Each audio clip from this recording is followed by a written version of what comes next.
सूत जी महाराज ने शौनकादिक ऋषियों से कहा है कि सावधान होकर के सुनो।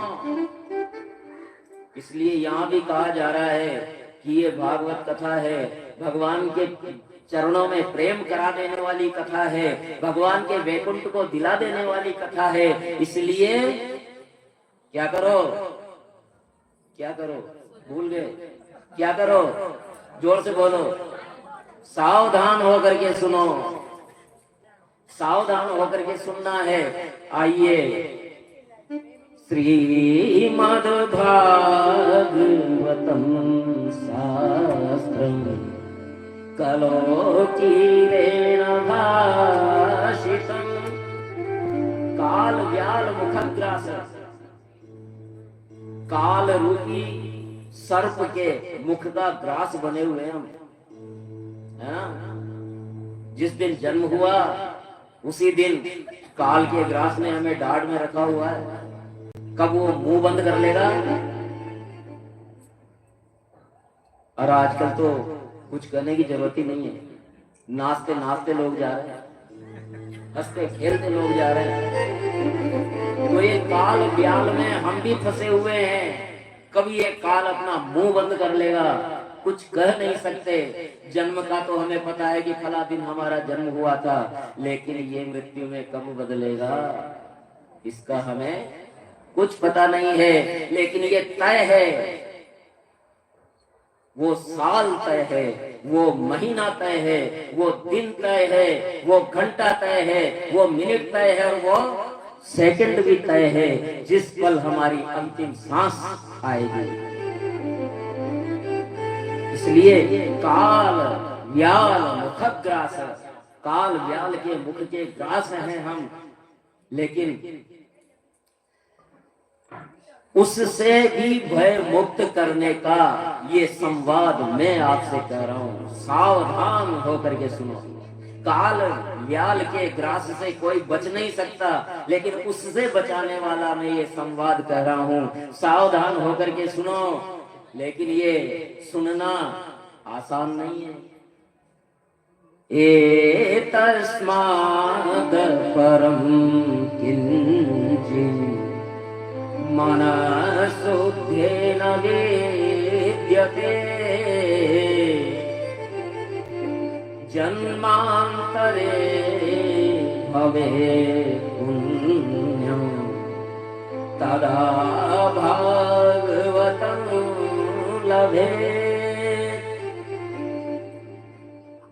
हे शौनकादिक ऋषियों, भागवत से बढ़कर के कोई मन को शुद्ध करने वाला कोई साधन नहीं है।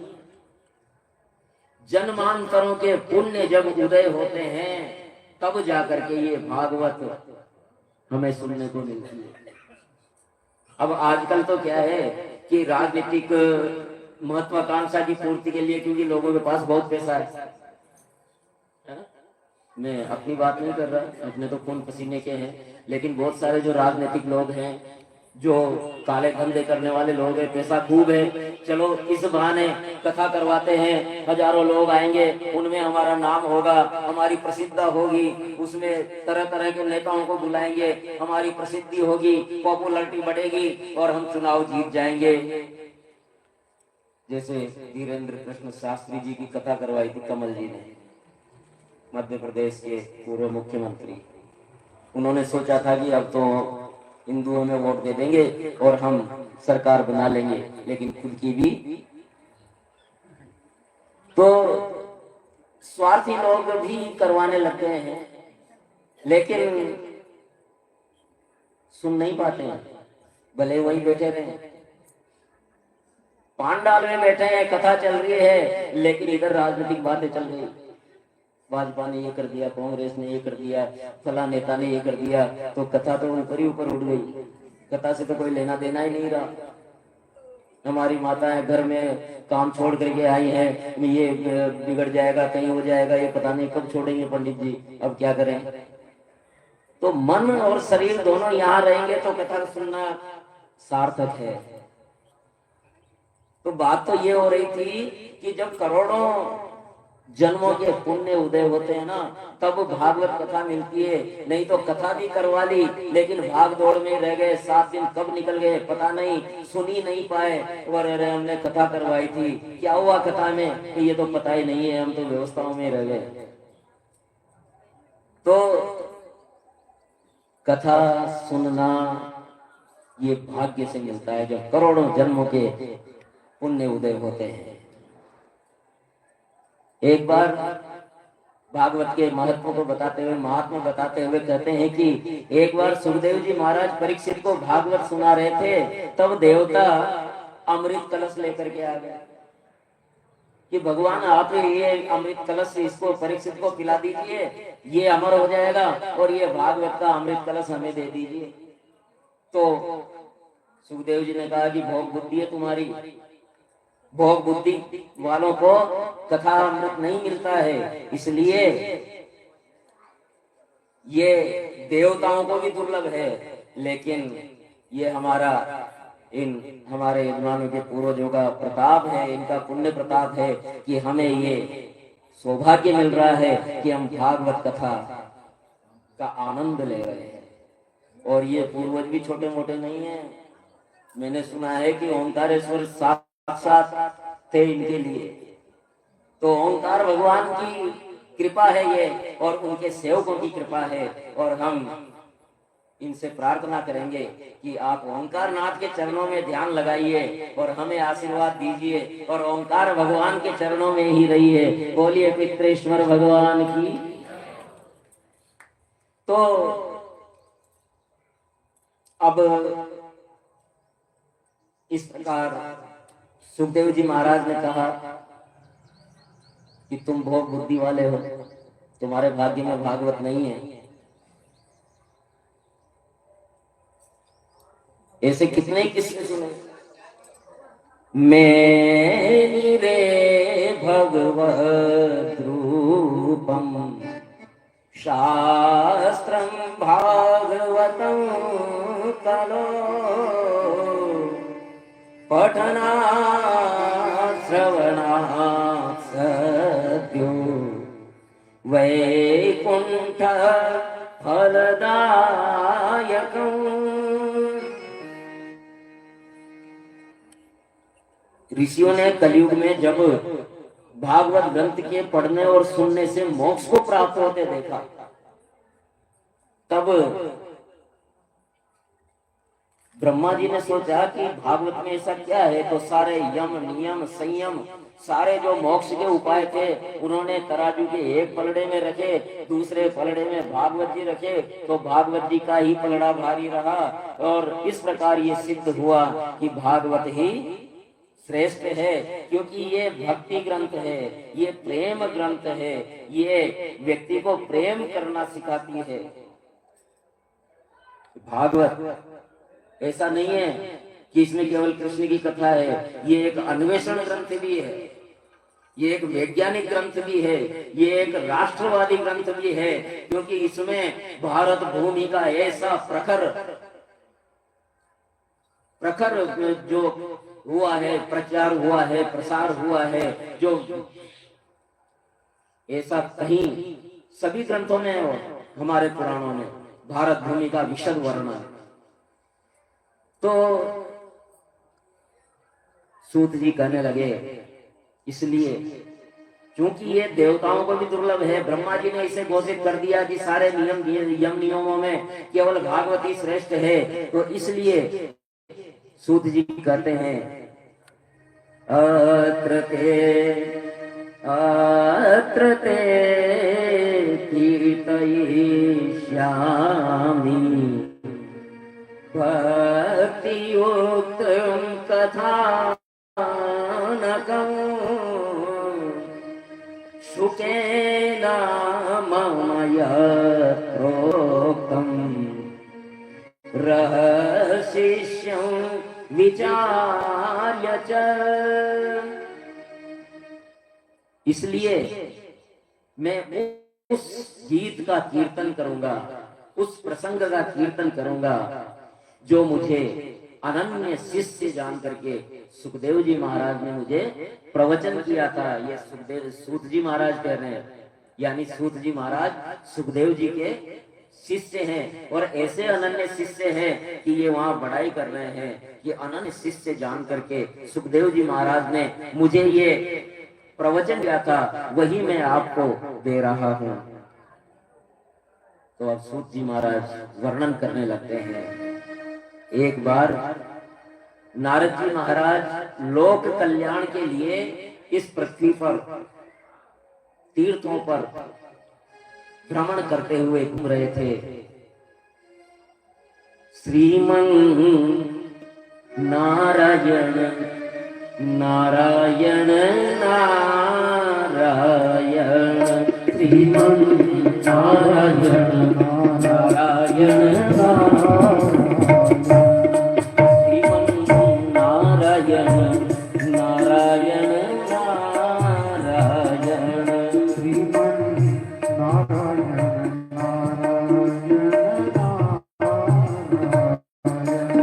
श्रीमन नारायण नारायण हरि ओम नारायण नारायण नारायण, श्रीमन नारायण दोहरा सकते हैं, दोहरा सकते हैं।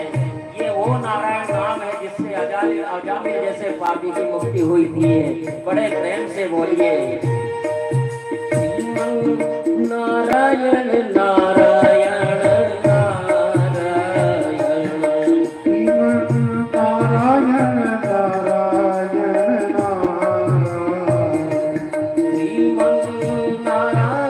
नारायण नारायण नारायण, नारायण नारायण, श्रीमन नारायण नारायण हरि ओम नारायण हरि बोल।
नारायण नारायण कहते हुए नारद जी भारत के सभी तीर्थों में घूम रहे थे। किस लिए घूम रहे थे? कि मन की शांति मिल जाए कहीं।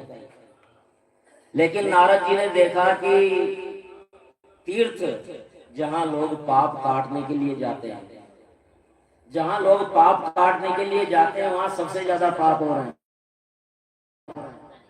तीर्थ क्षेत्र में सबसे ज्यादा पाप हो रहे हैं। तो इनको देखते हुए सर्वोत्तम समझ कर पुष्कर, प्रयाग, काशी, गोदावरी यानी नासिक, हरि क्षेत्र, हरिद्वार प्रयाग, काशी, गोदावरी, श्री क्षेत्र, श्रीरंगम, सेतु बंद और इस प्रकार तीर्थ आदि में घूमते घूमते नारद जी विचर रहे थे, लेकिन कहीं भी मन की शांति नहीं मिली। इस प्रकार कलयुग के धर्मों से व्याकुल लोगों को पाप कर्म करते हुए और उन पापों के कारण दुख पाते हुए लोगों को देखते हुए नारद जी बढ़े जा रहे थे, बढ़े जा रहे थे। एवं पश्यन् कलेर्घेद्याम् पर्यटन् नवनीमम् यामुना तटमापन्नो यत्र लीला हरेरभूत्।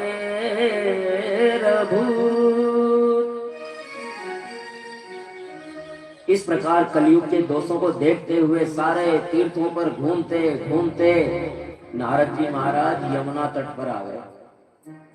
यमुना तट में वृंदावन आ गए, जहां भगवान श्री हरि की अनेक रसमयी लीलाएं हुई है। और यमुना तट पर वृंदावन में एक अजूबा देखा उन्होंने। उस युवती ने कहा,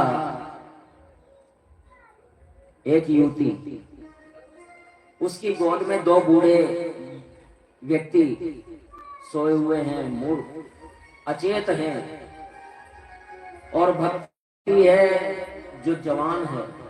जवान महिला के गोद में दो बूढ़े व्यक्ति सोए हुए हैं, और वो युवती कहती है नारद जी से, भो भो साधो क्षणं तिष्ठ मच्चिन्तामपि नाशय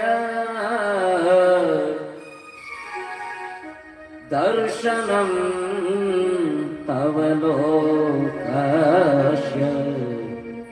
सर्वथा अघहरं परम्।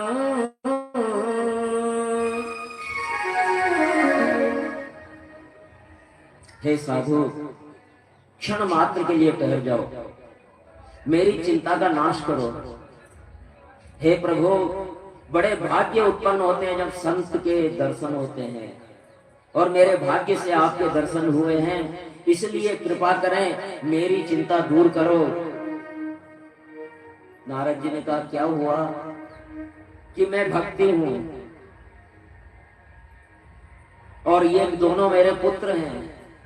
ये पुत्र हैं, मैं भक्ति हूं, मैं इनकी माँ हूं, लेकिन मैं तो जवान हूं, लेकिन ये बूढ़े हैं और अचेत हैं, इनका कुछ करो। नारद जी ने भक्ति का कष्ट जानकर उसके पुत्र ज्ञान और वैराग्य को चैतन्य करने के लिए सभी उपाय किए। वेदों का सार उनके कानों में सुनाया। ज्ञान और वैराग्य कुछ कसमसाए, लेकिन उठे नहीं। गीता का घोष उनके कानों में उड़ेला, लेकिन वो उठे नहीं। अन्यान्य अनेक साधन जो नारद जी कर सकते थे सब किए, लेकिन ओ ज्ञान, ओ वैराग्य उठो, लेकिन ज्ञान और वैराग्य उठे नहीं। तब नारद जी असफल रहे, तो सारे जो और संत लोग थे वहां, उन्होंने भी कहा कि जब नारद जी से कुछ नहीं हुआ तो क्या होना है।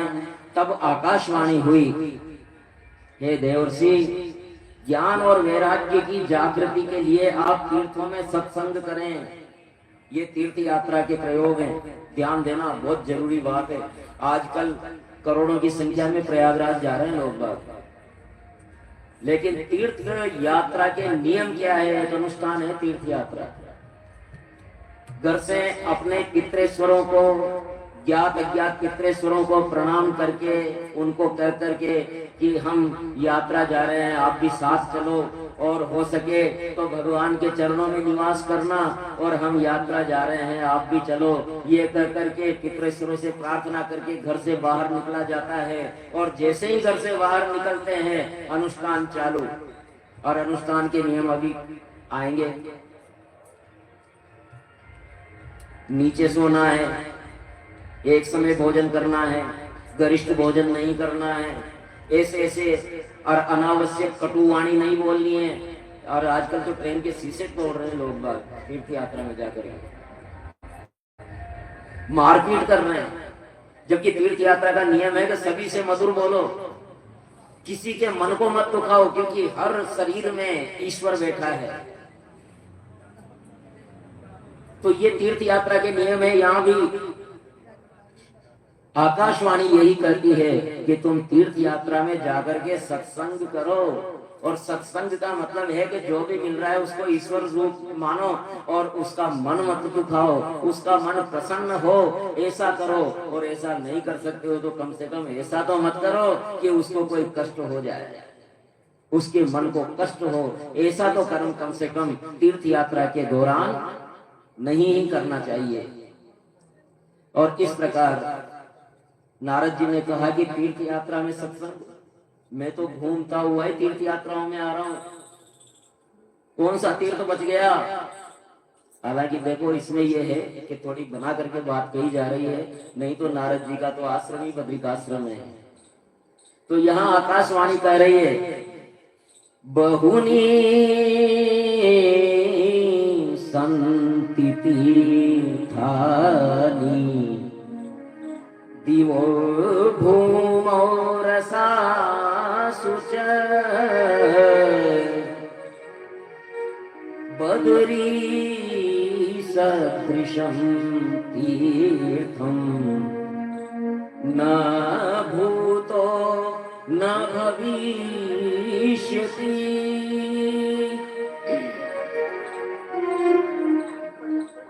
यूं तो बहुत सारे तीर्थ हैं, लेकिन बद्री विशाल जैसा तीर्थ न तो पहले कभी हुआ है न बाद में कभी होगा। ये सतयुग का तीर्थ है, लेकिन कलयुग में भी पूजा रहा है और ये हमेशा रहेगा, क्योंकि ये भूमि का वैकुंठ है, इसका कभी नाश नहीं होता है। इसलिए बद्री विशाल धाम में जाओ, वहां तुम्हें सत्संग मिलेगा। आकाशवाणी ने ऐसा कहा। तो आकाशवाणी की अनुसरण करते हुए नारद जी महाराज ऋषिकेश तक तो पहुंच गए। अच्छा, आकाशवाणी ने यह भी कह दिया था कि तुम उड़ करके जाना चाहो तो वो कोई मतलब नहीं। तीर्थ यात्रा वो है जो पैरों पर चल के की जाए। हेलीकॉप्टर में चले गए और एक दिन में जाकर के केदारनाथ और वापस आ गए, उसका कोई मतलब नहीं है।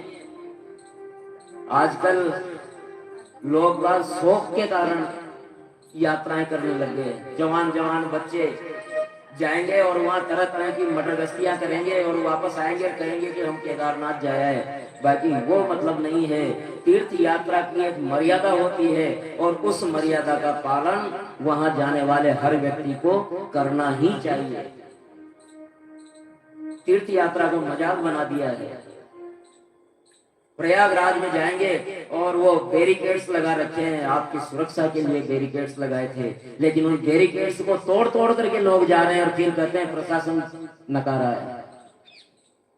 अरे भाई, हम तीर्थ यात्रा के लिए जा रहे हैं। जो भी वहां गया है गंगा मैया की कृपा से गया है, जो भी वहां गया है केवल स्नान करने के लिए गया है, तो स्नान उसको भी करने हैं। जितनी उत्कंठा स्नान की आपको है, उतनी ही उत्कंठा वहां पहुंचे हर व्यक्ति को है और हर व्यक्ति को स्नान का सौभाग्य मिलना चाहिए। हम पीछे हैं, थोड़ी देर में करेंगे। और प्रयागराज तो चारों तरफ वही प्रयागराज है। गंगा में नहा लो या यमुना में नहा लो या संगम नौज में नहा लो, क्या फर्क पड़ता है, वो तो है तो प्रयागराज ही।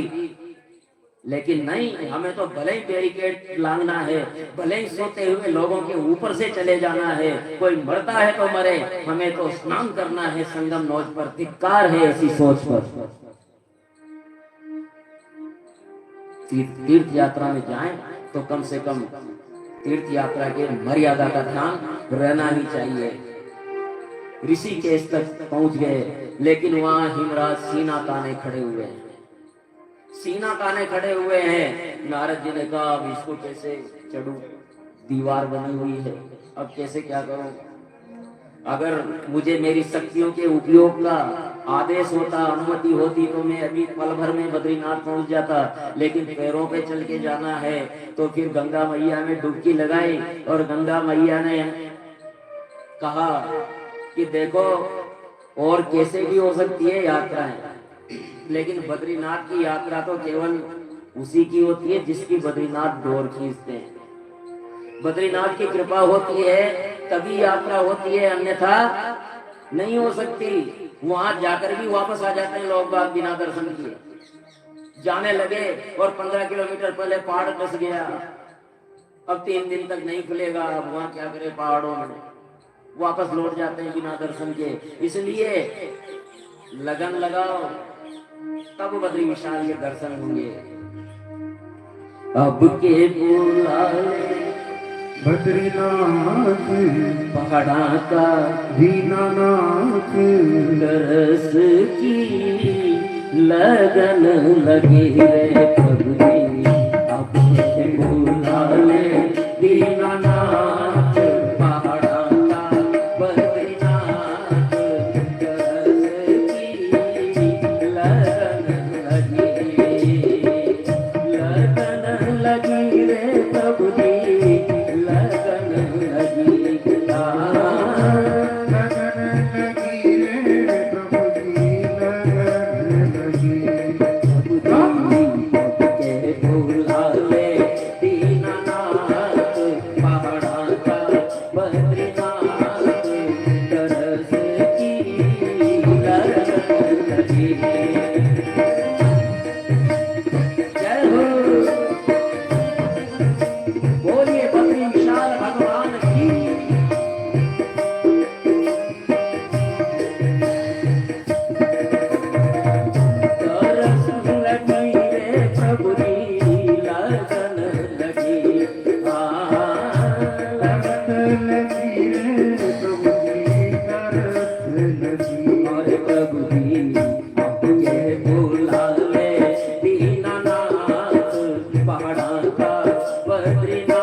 भगवान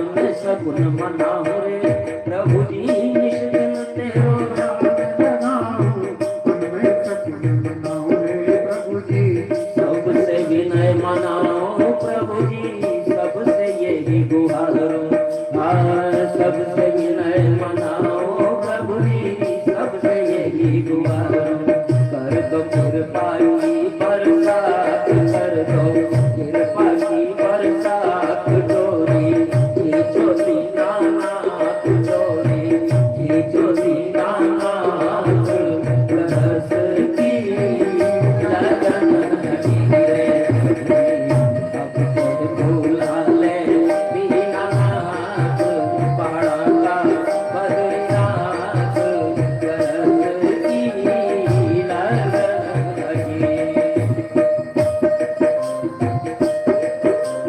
जय हो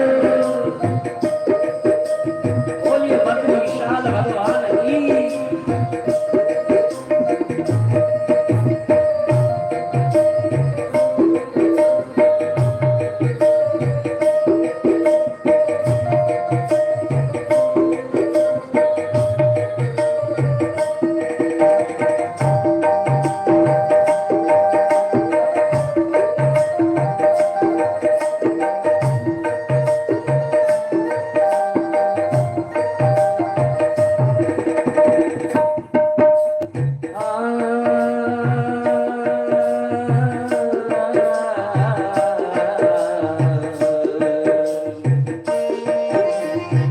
शीतलतम तेरी धरनी है जो तपोवन कहलाए शीतलतम तेरी धरनी है जो तपवन कहलाए जहाँ ब्रह्म नर नारायण बन तप करने को आए हाँ जहाँ ब्रह्म नर नारायण बन तप करने को आए ले लो हमें शरण में नाथ ले लो हमें शरण में नाथ मेरे बंधु सखा पितुमात मेरे बंधु सखा पितुमात तरस की लगन लगी रे प्रभु जी लगन लगी रे प्रभु जी लगन लगी लगन लगी रे प्रभु जी लगन लगी रे प्रभु जी भूला ले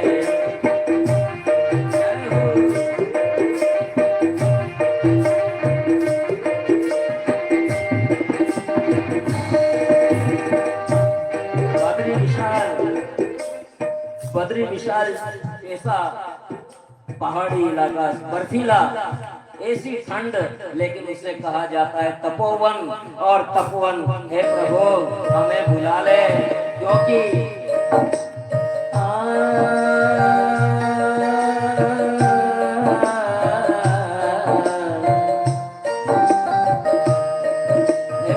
जलचर थलचर नभचर सब में तेरो रूप निहारो जलचर थलचर नभचर सब में तेरो रूप निहारो सबसे विनय मनाओ प्रभु जी सबसे यही गुहारो सबसे विनय मनाओ प्रभु जी सबसे यही गुहारो दे दो तीरथ की सौगात दे दो तीरथ की सौगात डोरी खींचो दीनानाथ डोरी खींचो दीनानाथ तरस की लगन लगी रे अपने भूला ले दीनानाथ पहाड़ा का बद्रीनाथ तरस की लगन लगी जय हो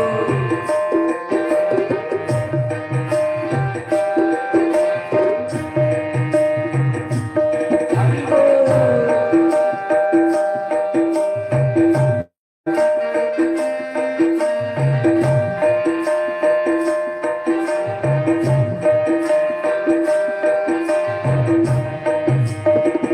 और ऐसी उत्कंठा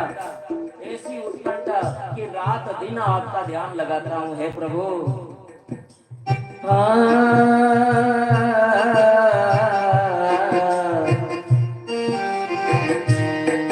हे निश दिन तेरो ध्यान लगाऊं मन में सगुन मनाऊं निश दिन तेरो